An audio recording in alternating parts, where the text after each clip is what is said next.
Seja muito bem-vindo a mais uma entrevista do Pleno Ponto News. Eu sou Marcos Melo e ao meu lado o governador de Minas Gerais, Romeu Zema. Ele é pré-candidato à presidência da República. Prazer é todo nosso recebê-lo aqui, Marcos. Espero poder contribuir aí para um debate para termos um Brasil melhor. Quem é Romeu Zema e por que o eleitor brasileiro deve confiar ao senhor à presidência da República? Bom, Marcos, sou um mineiro do interior de Minas, de Araxá, formado em administração e um inconformado, um indignado com a política no Brasil. Já tem 6 anos e 9 meses que eu estou do outro lado do balcão. Antes eu era setor privado. Enfrentava a burocracia do Estado, a má vontade, a complexidade e vi como é difícil, para não dizer impossível, você empreender no Brasil. Mesmo assim, consegui criar um negócio que está funcionando, profissionalizado, com mais de 5.000 funcionários. Fiz a minha sucessão antes de entrar na política e nunca gostei de política. Mas, por indignação, sou governador de Minas hoje, para mostrar que é possível fazer algo diferente. E aqui em Minas, nós já provamos. Nós tiramos o Titanic do fundo do mar e aqui o Titanic voltou a navegar. Assumiu um estado arruinado, arrasado, e tem de ficar claro, pelo PT. O PT em Minas foi como uma praga de gafanhoto que passou e arrasou com tudo. E hoje nós já temos um estado com as contas em dias, com grandes projetos em andamento. Então eu acho que eu sou essa pessoa movida por indignação e inconformismo. Eu, enquanto estive aqui em Minas Gerais, em Belo Horizonte, conversei com algumas pessoas e perguntei a elas o que você pensa da gestão do governador Romeu Zema. E as pessoas tendem a elogiar, mas eu percebi que há um ponto de convergência na crítica que elas fazem na questão da privatização. Quer privatizar tudo, o Zema gosta de privatizar tudo, quer vender tudo. E aí eu estou dando ao senhor a oportunidade de explicar qual é a sua visão sobre isso.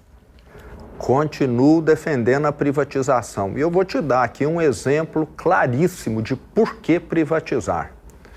Vamos pegar o caso da CEMIG. Quando eu cheguei em Minas, Marcos, faltava muita energia elétrica. Produtor rural que tinha instalado um pivô central aguardando energia há 3, 4 anos. Eu sempre rodei o interior e, como governador, continuei fazendo a mesma coisa. Ia numa indústria, ia num centro de distribuição, o empresário me falava, vamos lá na sala dos geradores, para me mostrar que boa parte da energia que ele consumia não era a CEMIG que fornecia, era o gerador a diesel, que é muito mais poluente e custa muito mais caro. E você sabe por que a CEMIG não entregava energia elétrica? Por quê? Porque no passado, em vez de investir em Minas, ela foi investir na Light no Rio de Janeiro, foi comprar participação lá, foi comprar participação no Parque Eólico da Renova, no sul da Bahia, participação em Belo Monte, lá no norte, em Santo Antônio, e zero de investimentos aqui. Ela estava atendendo vaidade e interesses dos políticos, e não a população mineira. Agora, quem mora numa casa, às vezes, não sentiu isso diretamente, mas viu que o seu filho, seu sobrinho ou ele próprio perdeu o emprego e que o Estado estava rastejando em vez de desenvolver. Quando eu assumi, nós fizemos o caminho inverso. Vendemos essas participações todas e tudo que a CEMIG investe hoje, olha que são 50 bilhões de reais, desde o início da minha gestão até o final, o plano dela são 50 bilhões, é 100% dentro de Minas Gerais. Eu não tenho nenhum esquema, eu não tenho nenhum plano de poder pessoal como os antigos governadores tinham. E hoje voltou a ter energia disponível. Esse é um exemplo. Tem o segundo da CEMIG. Quando eu assumi, em 2019, a CEMIG gerava 500 mega de energia fotovoltaica, 500. O último dado que eu tenho aponta que ela já gera 13 giga de energia solar, que é a mesma coisa de energia fotovoltaica. Nós multiplicamos por 26. Essa quantidade de energia é praticamente equivalente ao que se gera em Itaipu, ou seja, silenciosamente, de forma distribuída, nós colocamos dentro de Minas Gerais uma Itaipu para funcionar sem ninguém perceber nesses últimos 6 anos. E por um motivo muito simples, sabe qual?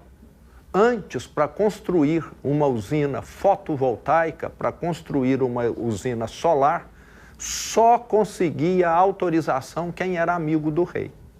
Porque é um negócio muito lucrativo, então eles davam uma autorização e adivinha se o amigo do rei ia construir? Não ia, não. Ele saía aí no mercado falando, eu tenho aqui uma autorização, quem me paga mais? Fazia um leilão. E às vezes vendia aquilo por 5 milhões de reais, não sei por quanto. E a fila não andava. Quando eu assumi o governo do estado, exigi do presidente da CEMIG que fizesse um mapa do estado todo, colocasse isso disponível na internet, apontando todos os lugares aonde era possível construir uma usina e conectar no sistema. E só isso trouxe para Minas Gerais mais de 80 bilhões de investimentos. Muitos estados não trouxeram todo esse volume de investimento que nós trouxemos só em energia fotovoltaica. E sabe quais são os efeitos colaterais disso? Mais energia solar sendo produzida em Minas fez com que os reservatórios, que estavam com um nível muito baixo, lá em 2019, 2020, recuperassem o nível. Três Marias, Furnas, Nova Ponte, etc. Então dá para ver claramente que as estatais, elas são estratégicas só para os políticos fazerem as suas manobras. Mas, por exemplo, no caso dos Correios, a gente levando para o cenário federal, as pessoas comentam o seguinte, por exemplo, Correios é um serviço que não se deve ser privatizado. Estou dizendo que as pessoas, o que eu escuto, né? Sim. Porque, por exemplo, quem mora mais afastado, uma vez que for privatizado, aquela empresa que visa lucro, ela não tem interesse em entregar a encomenda do seu Zezinho, que é tão distante, aquilo não é lucrativo. Então, entende que privatizando, por exemplo, no caso dos Correios, você pode ter apenas a visão do lucro e isso acabar desfavorecendo a população. Como é que o senhor enxerga isso? Então, mas você poderia dizer a mesma coisa com relação à energia elétrica, com relação à água e saneamento. Aquela casinha que vai consumir pouca, que está lá no fim da cidade, não vai ser atendida. É só você colocar no contrato de concessão. Não foi atendido, 1 milhão de multa. Está resolvido, você está entendendo? Desde que você faça um contrato, uma concessão, uma privatização bem feita, você tem condição de atender todos. E nós temos de lembrar muito bem, eu sempre gosto de citar, até a década de 90, nós tínhamos as estatais controlando a telefonia. Era muito mais caro e muito mais demorado. Com a privatização da Telebrás, da Telemig em Minas Gerais, o serviço ficou mais acessível, o atendimento melhor. Hoje, o consumidor de telefone tem uma opção de 4, 5 operadoras para poder escolher. E o que nós queremos é concorrência. O Correio ter um outro concorrente, talvez, e ter multas pesadas quando não atender. E um problema, Marcos, muito grande nas empresas estatais é o seguinte, a CEMIG ainda é uma estatal. Na hora que a CEMIG vai comprar transformador, que é um equipamento de uso rotineiro, ela tem de fazer licitação, ela tem de fazer tomada de preço, isso leva meses. E ela é, muitas vezes, obrigada a comprar do mais barato, que nem sempre é o melhor, por obedecer à questão da lei das licitações. As empresas privadas, em vez de levar meses... Tem essa liberdade. Tem essa liberdade. Não, vou comprar daquele ali, ele é 5% mais caro, mas só que em vez de durar 10 anos, vai durar 20 e compensa para nós. O princípio da eficiência. É o princípio da eficiência. Então, quando você tem a estatal, ela é lenta. Os melhores hospitais do Brasil não são hospitais administrados pelo Estado. são hospitais administrados por organizações sociais que atendem para o SUS, mas que recebem dinheiro dos governos, do município, do estado e federal. Mas eles têm essa agilidade para poder comprar. Já aconteceu aqui na rede FHEMIG em Minas Gerais, um tomógrafo estraga, um aparelho de ressonância magnética estraga, fica meses para você fazer uma licitação, comprar a peça e colocar aquilo para funcionar. No privado, no dia seguinte, já está funcionando. Então, nós temos de lembrar, agora, sou favorável a uma fiscalização, a um contrato muito bem feito, a revisão tarifária abaixo da inflação ao longo do tempo, para que as empresas tenham de falar, ao longo do tempo eu vou ter de ser cada vez mais eficiente. Tem que amarrar para que a virtude da privatização não se perca, né? Exatamente. E nós temos de lembrar também, Marcos, que quem governa, eu sou governador hoje, já tem muita coisa para fazer em áreas que eu considero mais prioritárias para a população. Eu acho que a população vê com muito mais prioridade saúde. E na hora que eu tenho um Correios no meu guarda-chuva, aquilo me toma tempo. Você está entendendo? Então, na hora que o governo falar... que é importante. Eu vou cuidar de saúde, eu vou cuidar de educação e vou cuidar de segurança pública e de alguma infraestrutura. Isso é aquilo que é mais importante para a população. O senhor foi muito criticado quando anunciou sua pré-candidatura, porque a direita, grandes nomes da direita, o criticaram, inclusive o filho, Carlos Bolsonaro, do ex-presidente Jair Bolsonaro. Ele fez uma crítica ácida em suas redes sociais quanto aos governadores, que ele na época chamou até de ratos. O senhor já falou sobre isso numa entrevista recente no Roda Viva, mas o fato é que o senhor foi muito criticado por anunciar pré-candidatura no momento em que o líder da direita, Jair Bolsonaro, está sofrendo uma devassa, uma ofensiva sem precedentes do judiciário brasileiro e também a questão de saúde, né? Então, acharam que foi um oportunismo da sua parte lançar uma pré-candidatura num momento dito inoportuno. Como é que o senhor avalia isso? 10 dias antes do lançamento da minha pré-candidatura, inclusive está na minha agenda, deve estar na agenda também do Bolsonaro, eu fui a Brasília, encontrei com ele pessoalmente, lá no escritório do PL, em Brasília, fui lá conversar com ele, para poder avisá-lo antes de qualquer um. Ele foi a primeira pessoa no mundo a saber do lançamento da minha pré-candidatura pelo Partido Novo à presidência da República. E ele falou, vá em frente e quantos mais candidatos à direita tiver, melhor. Ninguém vai ser mais bem votado em Minas, provavelmente, do que eu, que tenho um governo bem avaliado, do que o governador de Goiás, do Paraná, de São Paulo, do Rio Grande do Sul. Então, ele deu esse aval. Agora, surgiu esse mal-entendido, acho que foi, porque já aconteceu no momento em que ele estava respondendo já pelo inquérito, e no momento de dor familiar, etc., mas eu compreendo perfeitamente. Mas ele foi avisado e deu o ok. Ou então os filhos não se inteiraram desse diálogo que eu tive com o presidente Bolsonaro.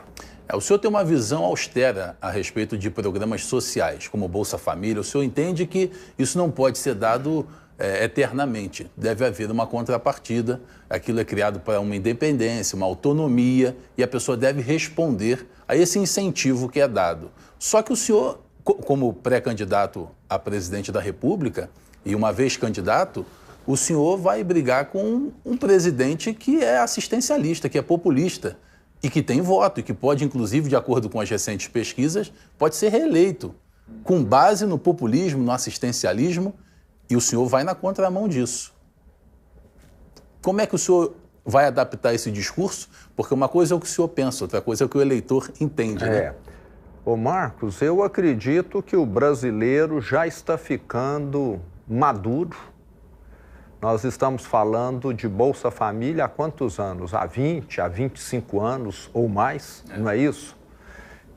Todas as pessoas que estão sem emprego, todas as pessoas, as mães que não têm renda, que não têm um companheiro, que têm criança em casa, precisam e terão essa assistência do Estado. Eu tenho essa visão. Agora, o que nós não podemos, ô Marcos, é criarmos uma relação de dependência eterna, perpétua, como tem aqui no Brasil. Nós temos homens saudáveis, novos, que parece que estão concluindo o seu ciclo produtivo sem ter tido uma carteira de trabalho assinada. Será que o Bolsa Família foi desenhado para isso?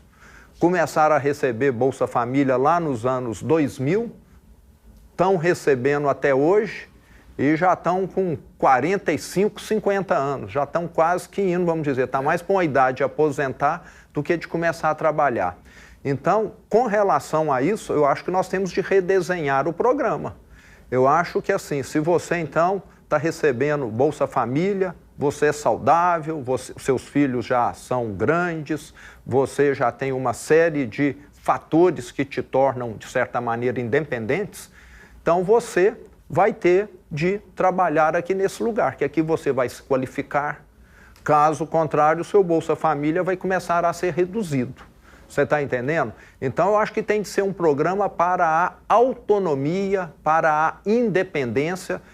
Na minha opinião, é isso que o brasileiro quer. Aqui em Minas, eu tenho certeza que nós já criamos aqui mais de 1 milhão de carteiras de emprego com carteira de trabalho assinada e o mineiro está gostando, entendeu? Então, eu sou favorável que as pessoas tenham dignidade. E quem vive de Bolsa Família, nós temos de lembrar, nunca vai ter uma renda para ter uma casa mais confortável. A grande maioria passa a ter empregos que são bicos, que são empregos precários, é o lavador de carro, é a moça que vai lá fazer uma faxina, é o servente, é um emprego que daqui 5 anos, 10 anos, ele não aprendeu nada de novo, que é aquela coisa bem primitiva mesmo. E o que eu quero é que essa pessoa vá trabalhar numa empresa mais bem estruturada, ele aprenda a lidar ali com um computador, ele aprenda a organizar um estoque, ele aprenda a lidar com um equipamento mais complexo, para que ele tenha condição de crescer. Caso contrário, nós estamos perpetuando a mão de obra desqualificada no Brasil e a dependência com o Estado. Nós perguntarmos para nós mesmos, é isso que nós queremos para o futuro? Que 50 milhões, 60 milhões de brasileiros só saiba pegar na vassoura, jogar uma água e nada além disso? E ficar sobrevivendo E agora tem o botijão, né? Agora ainda tem a proposta do botijão de gás. O senhor entende que isso é para ganhar voto? Isso é compra de voto? Claramente. Nós tínhamos de fazer aqui um Bolsa Emprego, gerar emprego. Aqui em Minas nós mostramos que é possível fazer isso. Então, o que o brasileiro quer, ô Marcos, é exatamente isso. E isso tem tempo para cansar. A pessoa agora já está vendo que ela passou a vida e não conseguiu nada, a não ser receber lá uma mesada do governo para fazer uma... Vai ser sempre dependente. Vai ser sempre dependente. As pessoas não querem isso, as pessoas querem ter também autoestima. Você já pensou, eu com 50 anos falar, o que você fez? Até hoje eu só recebi Bolsa Família. Será que isso faz bem ou mal para mim? Sim. Governadores têm dificuldade de criticar o ministro Alexandre de Moraes e a sua atuação judicante. A gente entende, o governo do Estado, ele tem causas na mão da Suprema Corte e, às vezes, muito interesse, né, do governo, da gestão, se poupa a atuação do ministro Alexandre de Moraes. Então, muito se fala sobre isso. Os governadores não gostam de falar, de criticar, embora ele seja criticado hoje internacionalmente. Como é que o senhor avalia, enquanto pré-candidato, se espera, eu imagino que o eleitor, ele espere uma postura mais crítica, mais contundente contra arbítrios que são denunciados até mesmo nos Estados Unidos. Como é que o senhor avalia a atuação do ministro Alexandre de Moraes? Bom, eu já falei e torno a repetir aqui, ô Marcos, ele tem adotado uma postura totalmente arbitrária, como você tem mencionado, uma postura que vai contra os princípios básicos da justiça, principalmente naquilo que diz respeito a conflito de interesses. em determinado processo, ele é réu, ele investiga, ele relata, ele decide, ele julga. Então, fica extremamente difícil de aceitar isso, né? Isso é o básico da justiça. Se eu tenho uma causa onde eu estou envolvido, a minha esposa, o meu filho, e eu sou juiz, eu vou falar, não, outro vai julgar isso aqui. Isso não tem acontecido no Brasil. E o Brasil também, né, pode se dar ao orgulho ou à vergonha, não sei o que seria, né, de ter tido a única tentativa de golpe de Estado do mundo sem uso de armas, com uso de batom, com uso de outros instrumentos que não armados. Quando se fala em golpe de Estado, o que se vem em mente é um exército marchando, ou rebeldes, ou tanques de guerra, etc. Aqui foi caracterizado, considerado como tentativa de golpe de Estado, aquela manifestação de 8 de janeiro de 2023. E penas descabidas. Nós temos de lembrar, penas totalmente descabidas. Nós temos hoje assassinos, pessoas do mal, bandido mesmo, com penas muito menores do que o pessoal que participou de uma manifestação que sequer encostou em outra pessoa para estar ferindo. Então você vê que tem dois pesos e duas medidas claramente evidentes. E parece que o ministro tem, né, tido essa postura, infelizmente. Do meu ponto de vista, Marcos, a justiça no Brasil, principalmente aí por parte do Supremo Tribunal Federal, tem sido utilizada como um instrumento, uma ferramenta de perseguição política, e não propriamente para fazer justiça, né? Nós temos uma série de questões que deixam isso claríssimo. E um detalhe importante, por que isso não começou a ser julgado em primeira instância? Não foi assim no passado? Por que agora o Supremo chama para si e fala, eu é que vou julgar? Deveria ter sido o juiz de primeira instância, depois o de segunda, só depois é que chegaria numa instância superior lá em Brasília. Então você vê claramente que tem muita distorção nesses julgamentos. É muito ruim quando o judiciário começa a fazer política. Em outros países do mundo, juízes nem aparecem para a imprensa, nem dão entrevista, depoimentos, etc. Eles estão lá para julgar. Uma vez eu vi uma definição que é clara e que eu concordo muito, é o seguinte: o legislativo existe para traçar o futuro, construir as leis, definir as leis que vão nos levar naquela direção. O executivo para executar isso no presente, para poder falar, está acontecendo aquilo que foi planejado. E o judiciário para julgar o que já passou. Agora aqui no Brasil parece que fez aí uma lambança, uma mistura que não tem funcionado e tem criado, de certa maneira, um governo totalmente disfuncional. É o judiciário legislando e criando uma série de problemas que nós temos enfrentado. O ex-assessor de Alexandre de Moraes no Tribunal Superior Eleitoral, Eduardo Talhaferro, ele diz abertamente que houve uma perseguição à direita nas eleições de 2022 e era claramente uma tentativa, uma execução para favorecer o presidente Lula, eleito com uma margem pequena. Nós temos aí 126 milhões de eleitores no Brasil. Sim. E o Lula ganhou de Bolsonaro com 2 milhões de votos. Então, essa denúncia, como é que o senhor analisa? Eu vejo ela como fundamentada, né? Eu participei ativamente da eleição do segundo turno. Eu fui eleito em primeiro turno, no final de 2022, e utilizei as minhas 2, 3 semanas entre o primeiro turno e o segundo turno para dar apoio ao presidente Bolsonaro. Estive com ele em diversas agendas aqui em Minas e até mesmo em São Paulo, pelo que eu me recordo. E ficou muito claro, havia ali 2 pesos e 2 medidas. O que a esquerda fazia nas redes sociais, na TV, tudo liberado. Qualquer coisa que a direita fazia, não, isso aqui não pode. você começa a perceber claramente que havia uma distinção e certamente contribuiu para que a esquerda tivesse mais facilidade para poder vencer a eleição. E aí, no momento que Valdemar Costa Neto, presidente do PL, entra com um recurso no TSE questionando o resultado das eleições do segundo turno, ele recebe uma multa, o partido recebe uma multa de 22 milhões de reais já retida do fundo partidário. Então, isso mostra que o Brasil precisa esclarecer muitos pontos. Mas eu queria perguntar ao senhor, Jair Bolsonaro é um preso político? Com toda certeza. E precisamos, Marcos, da anistia no Brasil. Eu sou favorável, caso eleito presidente, sendo eleito presidente, será uma das primeiras medidas. Nós já anistiamos no Brasil, no passado, verdadeiros terroristas que pegavam em metralhadora, que sequestravam, que assaltavam banco e que mataram, assassinos. E o pior, além de terem sido anistiados, eles recebem uma bolsa terrorista do Estado, né? Mas são todos de esquerda.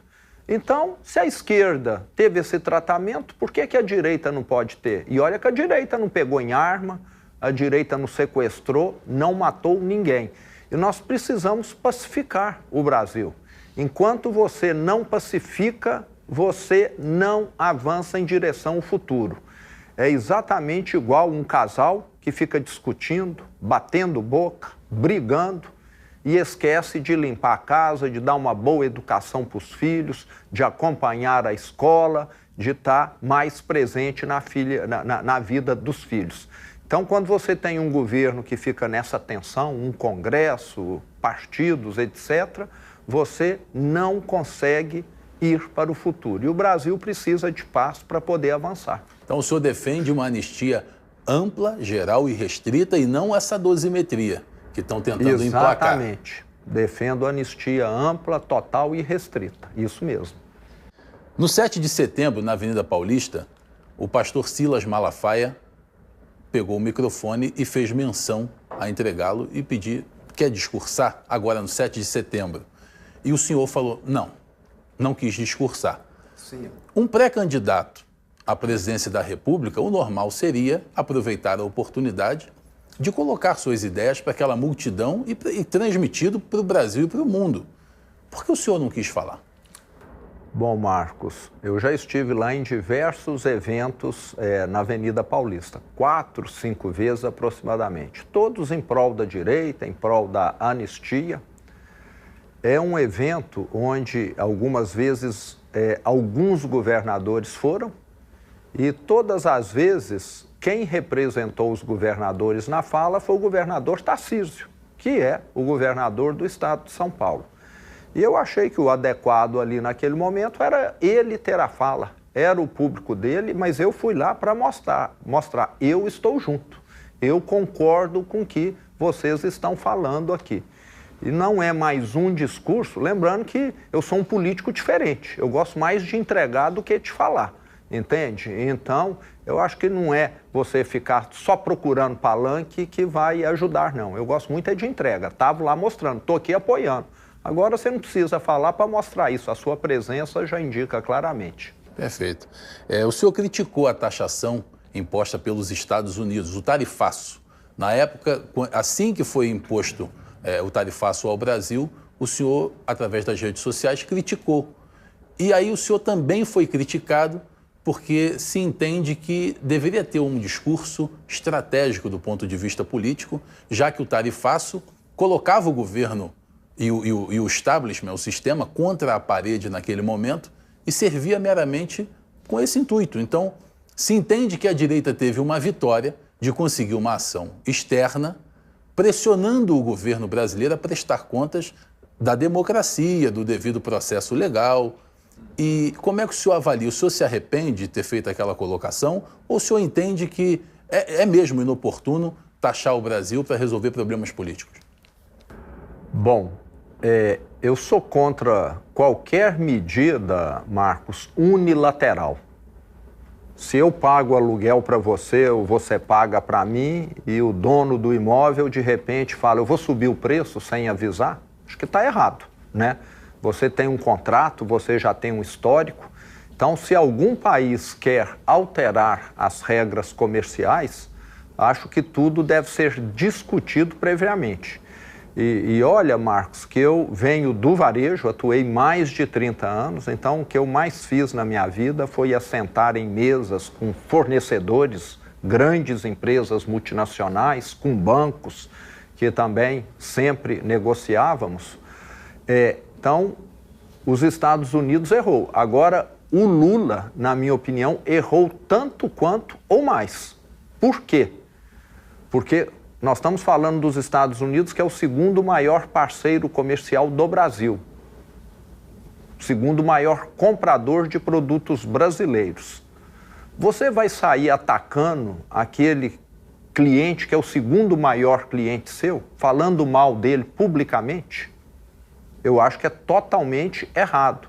Questionando o dólar.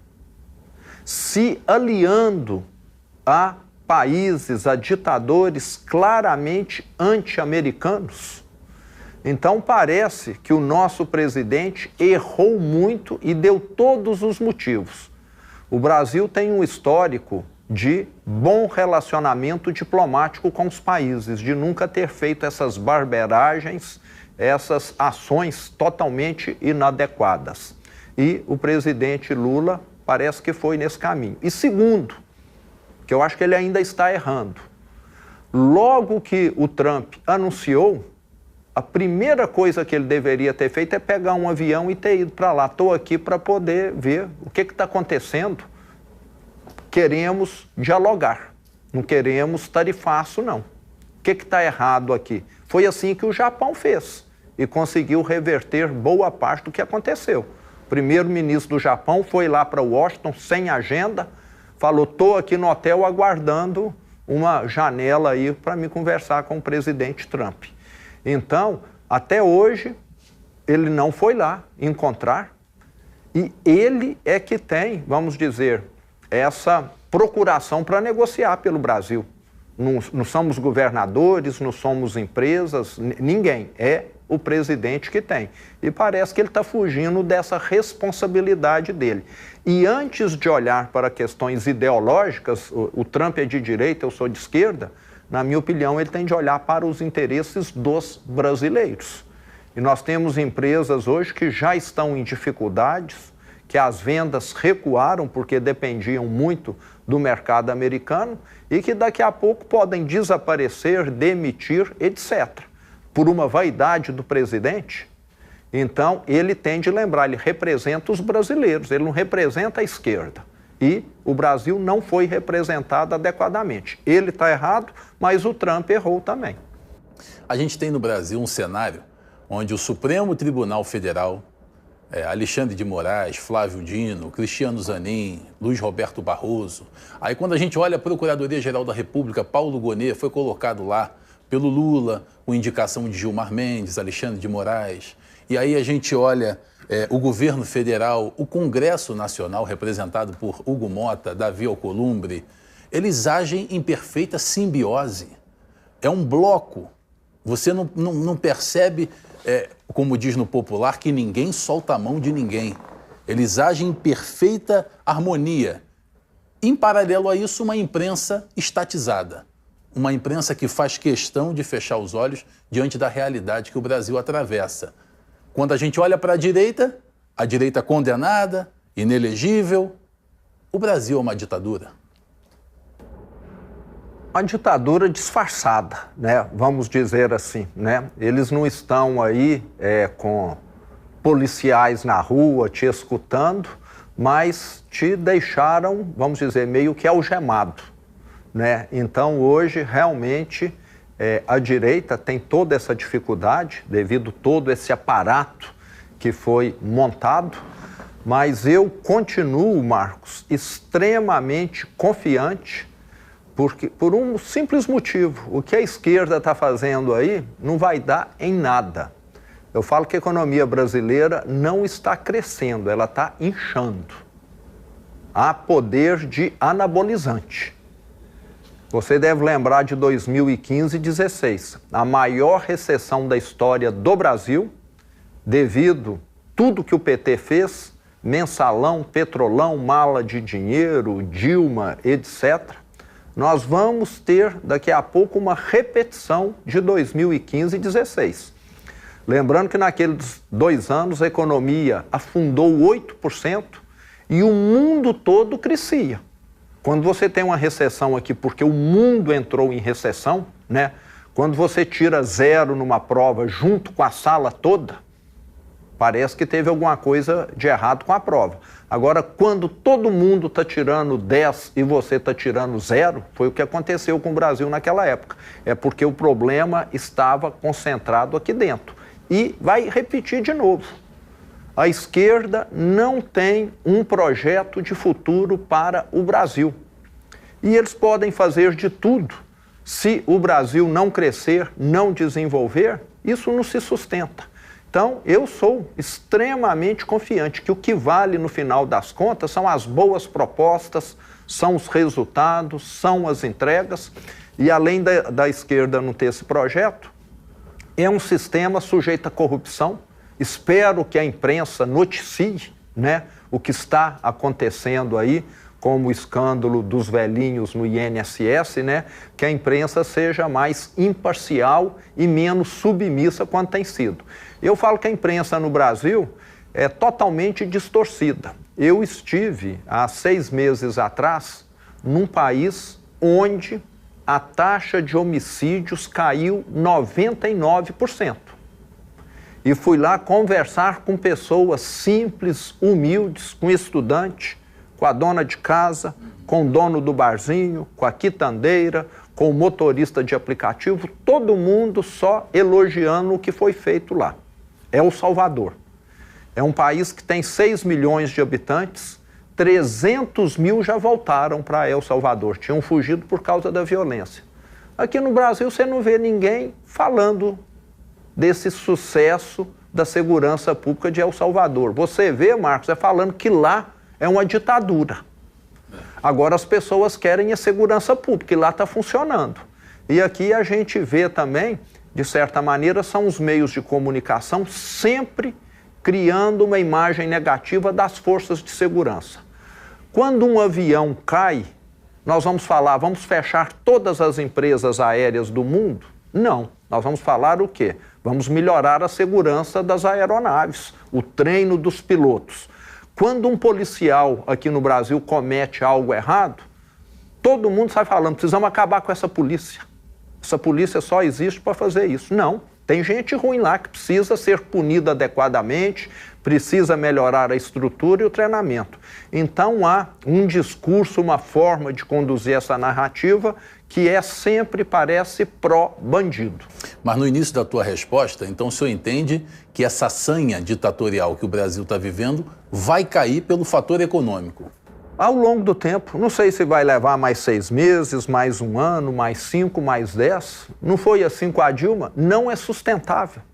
Você está entendendo? É meio que uma pirâmide financeira. Tem data para poder acabar. Não tem jeito de só criar projeto social, Bolsa Gás, Bolsa Energia, Bolsa Cueca, Bolsa Sapato, Bolsa não sei mais o quê, e você não estimular a produtividade, a competitividade, o empreendedorismo, que é o que o brasileiro quer. Você está entendendo? Essa receita já está prescrita, já acabou. É a receita dos anos 60 da esquerda que continua sendo aplicada aqui, o populismo. O mundo mudou, nós estamos no mundo da rede social hoje.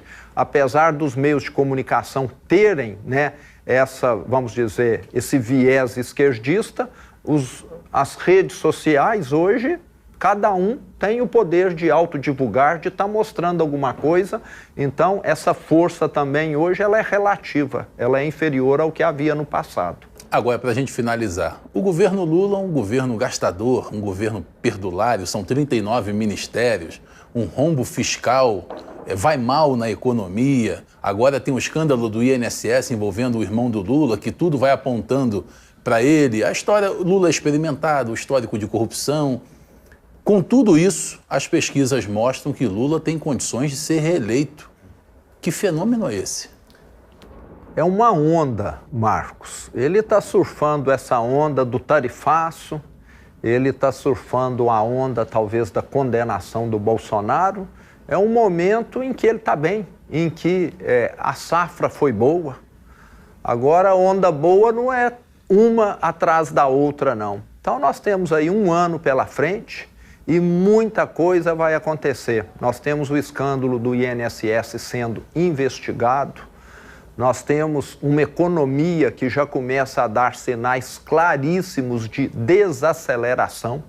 A criação de empregos está numa queda. Daqui a pouco ela vai ser negativa em vez de positiva. E economia que cresce através de anabolizante, como aconteceu no governo da Dilma, ela começa em pouco tempo, em poucos anos, a apresentar os sintomas, os efeitos colaterais, né? Igual quem toma bomba para poder ficar aí malhadão, forte, começa a ter problema hepático, renal, cardíaco. Daqui a pouco nós vamos ver inflação, desemprego, já temos um sintoma. Qual que é a segunda maior taxa de juros do mundo? A do Brasil. Eu estou sempre acompanhando empresas, investidores, produtor rural aqui em Minas, ninguém está investindo. E essa taxa de juros elevada, Marcos, é o maior fator concentrador de renda. Estão falando agora que tiraram o imposto de renda de quem ganha até 5 mil, ótimo.